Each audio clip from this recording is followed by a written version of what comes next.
Thank you.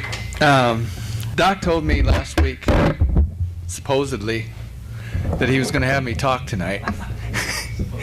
And when I was in the office, it was one of those days. I mean, even with upper cervical care, there's going to be days where you just don't feel your greatest. I mean, it doesn't matter whether Dr. Troyer is your doctor or your general practitioner is your doctor. It doesn't matter. You're going to have good days. You're going to have bad days. This is one of my bad days, okay?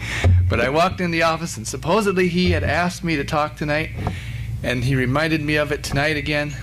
And I'm like, what? When did you ask me this? But anyway, I am here.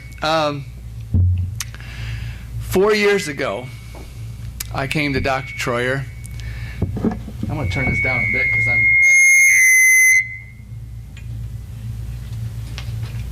see if that does anything. Can you still hear me? Okay. 4 years ago, I came to Dr. Troyer's. I had 3 surgeries on my right foot in 2005.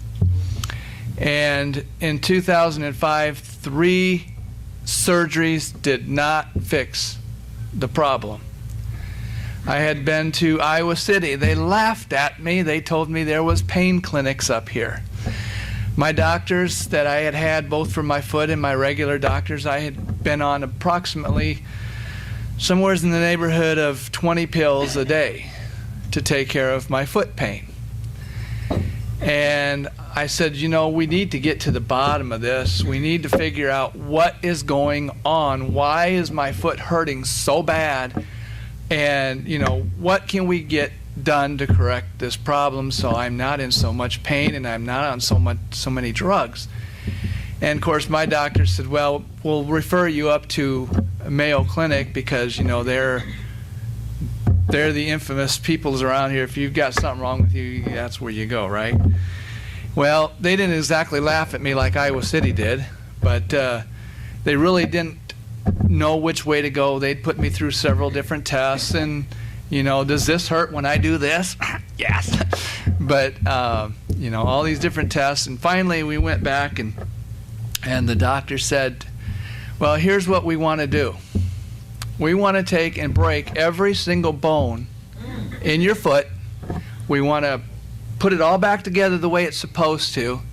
You're going to be off of your feet for minimum 6 months. I'd been already off that foot for over a year at that point, and or nearly a year at that point, I think, maybe longer. But anyway, they said you'd be off your foot for a minimum of 6 months.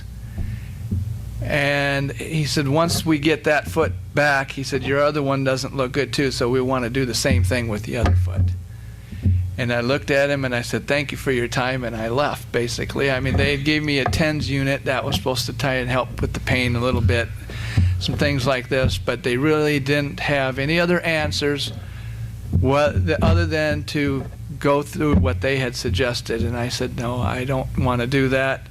I said, I need to provide the best I can for my family. I need to work. I need to, you know, all these other things. I don't have 6 months to devote to one foot, to being off of one foot, in another 6 months, and that's at minimum. So I said, no, thank you, and I went back hobbling along the way I had been. And finally, a gentleman at my church said, have you heard of upper cervical care?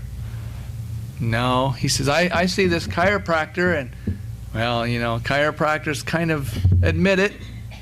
They kind of have a negative connotation in a lot of circles and stuff. And the chiropractor, huh?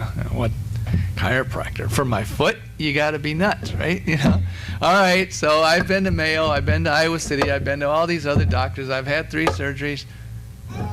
What's it gonna hurt, right? I'll go and I'll see what this guy's about. I'll probably laugh all the way to the parking lot, back to my car afterwards, but I'll go, you know. So reluctantly I went, and you know what? Some of the things that he said that night actually made sense.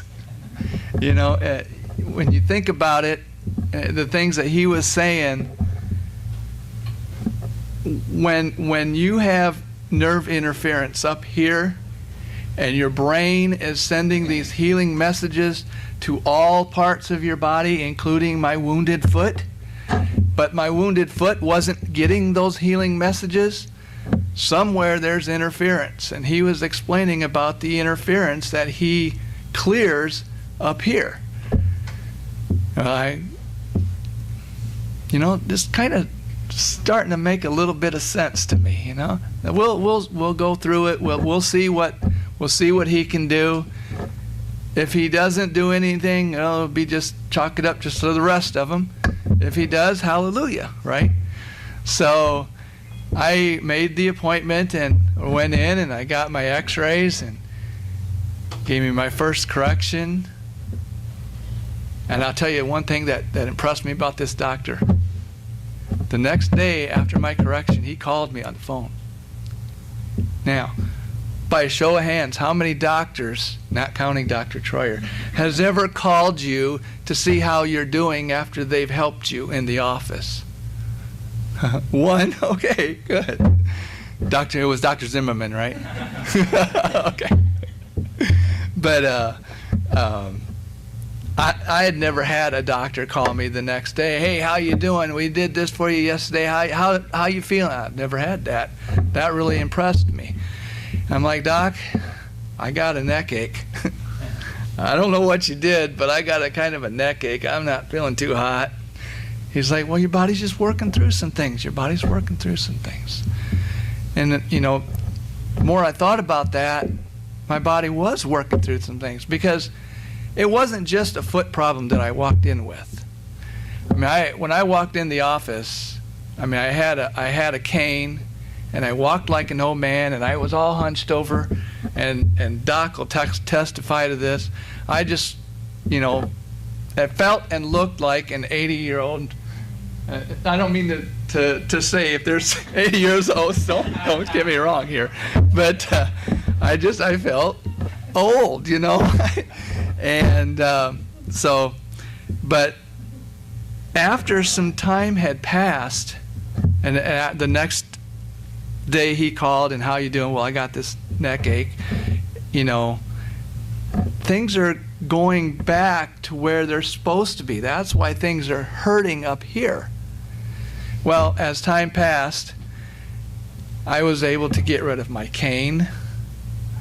I was able to get rid of the inserts in my shoes. I was able to get rid of the boots that orthopedic boots that I had to wear. I got rid of the braces that the doctors had given me. I threw all that stuff away.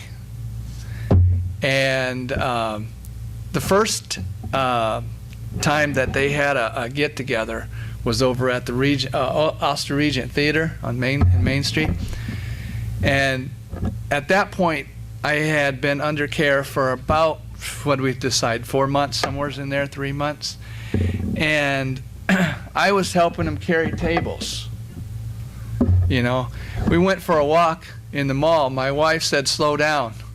That hadn't happened for quite some time.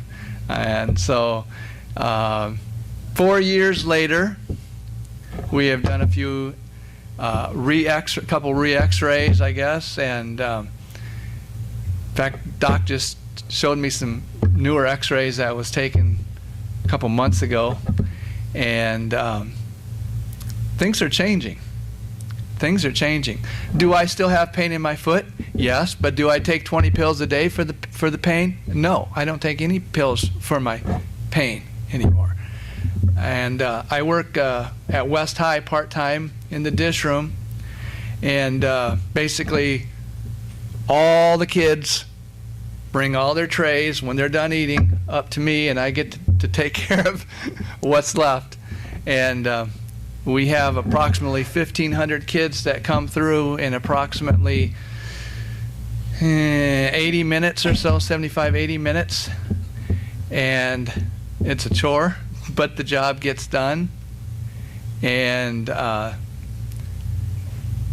I come home tired? Yes. Do I come home hurting some days? Yes. Do I pop pills for it? No. Am I going over to Mayo to have that procedure done? No, you know. But it's been a blast for the last 4 years. Things have just changed for me so dramatically.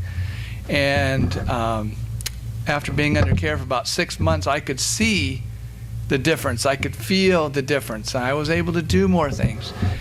And at this point, not only did it make sense, it wasn't just something that goes, oh yeah, that makes sense, and you go home and you've learned something. It goes beyond that for me, because, you know, if it can help me this way, I'm sure it can help you and you and you and you and all the rest of you in here. So why would you say no to something that you know is going to help you, something that can help you physically? I mean, I don't know what all you guys' health problems are, but I'm sure everybody has them. Everybody has something, whether it's a headache or whether it's a foot ache or whatever. Everybody has something, or high blood pressure, or any of these things.